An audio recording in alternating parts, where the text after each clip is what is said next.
dowladda Mareykanka ayaa mar kale ku celisay diidmadeedii ahaa in aysan diyaar u ahayn maalgelinta howlgalka Midowga Afrika ee Soomaaliya taasoo laga rabay inuu ku baxo 96 milyan oo dollar sida laga soo xigtay ilo diblomaasiyadeed oo iyagana soo xigtay African Intelligence.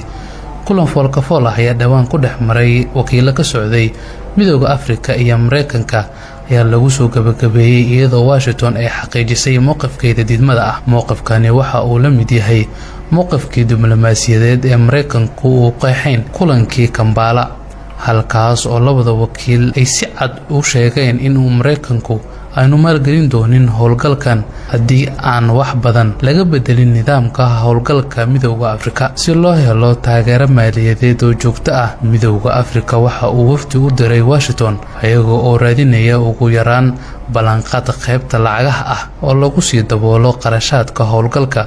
si kastaba ha ahaatee natiijadu waxa ay u muuqataa in hoos ugu dhacday wixii la filayay. ciidamada nabad ilaalinta ee Midowga Afrika oo haatan jooga oo markii hore ku shaqayn jiray ADMIS howlgalka ku meel gaarka ah ee Midowga Afrika ee Soomaaliya ayaa hadda waxa soo food saartay dhibaato dhaqaale dari ah. howlgalka ayaa lagu soo waramayaa inuu wato deyn dhan 96 milyan oo dollar oo mushaar la'aan ah iyo qarashaadka shaqaalaha mushaar dhowr bilood ah. ciidamada Midowga Afrika ayaa ah kuwa aan wali la siinin mushaaraadkooda taas oo kor u qaadaysa walwalka ku saabsan niyadda iyo waxtarka shaqaalaha.